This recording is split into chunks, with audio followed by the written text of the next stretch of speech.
18 வயது நிரம்பிய பருவமங்கை. பார்ப்பவர்களை கட்டி இழுக்கும் பேரழகு. வீட்டின் வாயிலை கூட தாண்டாதவள். பால் வண்ணத்திலும் பருவ செழிப்பிலும் பூத்து குலுங்கினாள் மோகனா. ஊர் முக்கியஸ்தர்கள் நெருங்கிய உறவுகள் முன்னிலையில் நிச்சய ஓலை வாசிக்கப்பட்டது. காலை பிரம்ம முகூர்த்தத்தில் திருமணத்திற்கு அனைவரும் தயாராகினர். இத்தனை கூட்டத்தை ஒருசேர கண்டதில்லை மோகனா. அதனாலோ என்னவோ பயந்து தன் அஞ்சனம் தீட்டிய கருவிழிகளை அங்குமிங்கும் அசைத்து இதழை பிதுக்கி புடவையின் நுனியை கைகளில் திருகி மருண்ட மான்குட்டியைப் போல் அவள் நிற்க, விட்டால் இங்கேயே இப்பொழுதே அவளை பிச்சு நின்று விடும் ஆசையுடன் முழுங்குவது போல் பார்த்து கொண்டிருந்தான். நாளை அவள் கழுத்தில் தாலி கட்ட இருந்த அவள் அத்தை மகனான வீரதிம்மன். வீரா, அந்த பொண்ணு உனக்கு தாண்டா.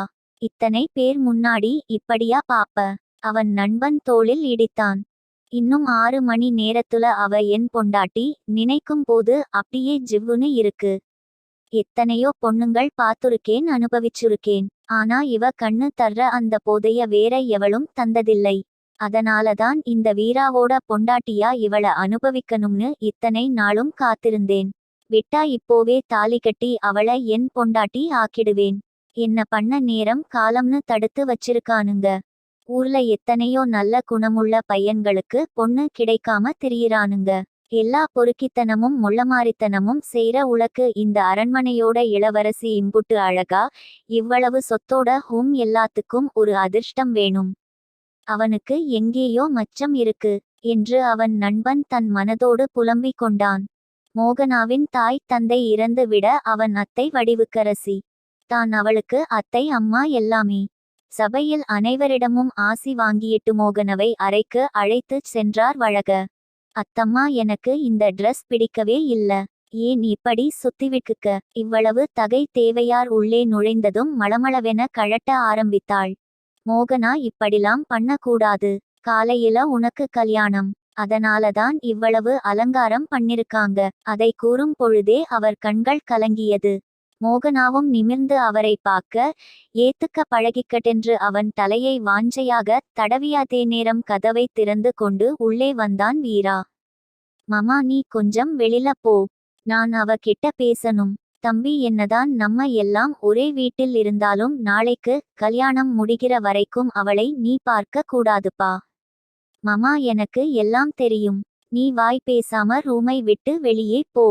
அவன் கர்ஜனையில் பயந்தவன், ஏ மாமா, அந்தம்மான திட்டும். அது எங்கேயும் போகாது, என் கூட தான் இருக்கும். எனக்கு இவ்வளவு கூட்டத்தை பார்த்து பயமாய் இருக்கு. அத்தம்மா, நீ என் கூடையே இரு என்று வடிவின் கைகளை பிடித்து தன் கைக்குள் புதைத்து கொண்டாள் மோகனா.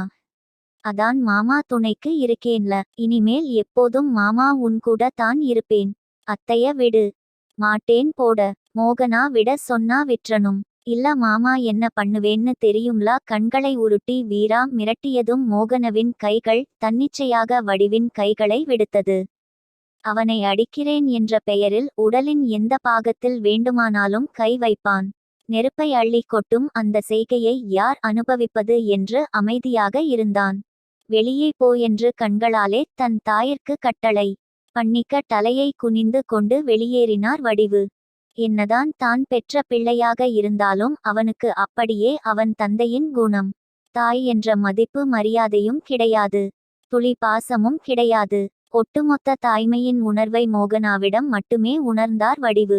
பூவிதழை போல் மென்மையான குணமுடையவளை மிருக குணம் படைத்த தன் மகனிடம் தனியாக விட்டு செல்ல மனமே இல்லாமல் வெளியேறினார் வடிவு.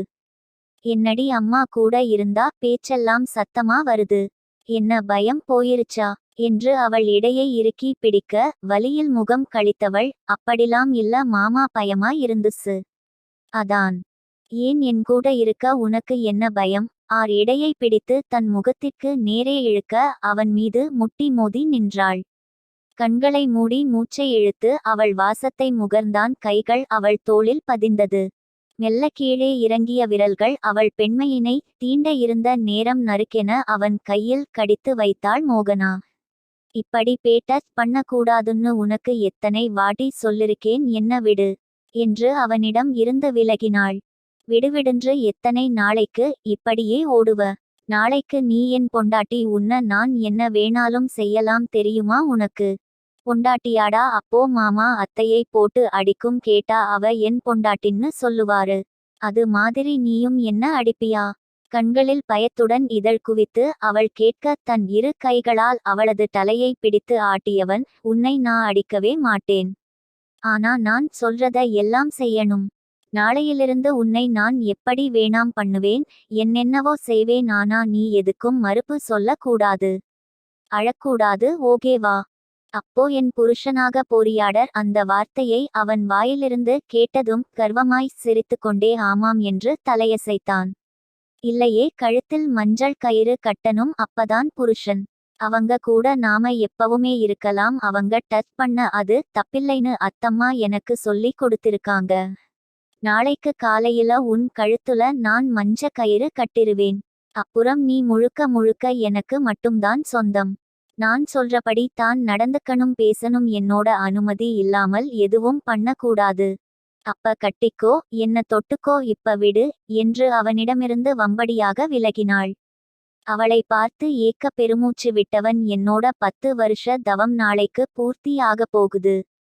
ஆக்க பொறுத்தவன் ஆற பொறுக்க மாட்டேனா? இன்னும் கொஞ்ச நேரம்தானே, அதுவரைக்கும் நிம்மதியா இருந்துக்கோ.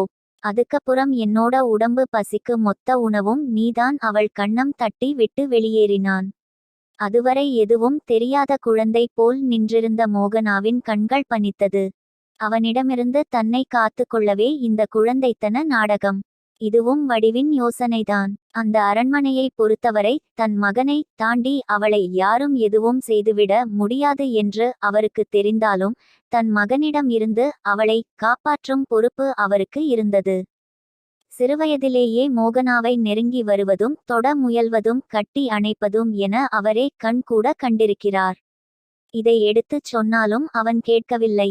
மோகனாவிற்கு அழுகையும் ஆத்திரமும் மட்டுமே வரும். வீரா அவ்வாறு நடந்து கொள்கையில் அவளும் தடுக்க முயல்வாள். ஆனால் அவனை அடித்தோ தன் பலத்தால் அடக்கியோ ஆசைக்கு இணைய நிர்பந்திப்பான். அவ குழந்த பெரியவளானதும் நீதான் அவள கல்யாணம் பண்ணிக்க போற, அவளை இப்படி கஷ்டப்படுத்தாத என்று வடிவு எடுத்து கூற குழந்தை என்ற அந்த வார்த்தை அவனை அமைதியாக இருக்க வைத்தது. அதன் பிறகு அவள் எப்பொழுது நெருங்கி வந்தாலும் குழந்தைத்தனமாக செய்யவும் பேசவும் ஆரம்பித்தாள். காலப்போக்கில் அனைவரிடமும் அப்படியே நடந்து கொள்ள ஆரம்பித்தாள். அவள் அத்தையிடம் மட்டுமே தன் முழு முகத்தையும் காட்டுவாள். அப்பா, இவளுக்கு ஏதோ பிரச்சனைன்னு நினைக்கிறேன். சின்ன புள்ள தனமா நடந்துக்கிறா, டாக்டர் கிட்ட கூட்டிட்டு போகலாமா? வீரா தன் தந்தையிடம் கேட்க, இது நல்லதுதான் விற்று.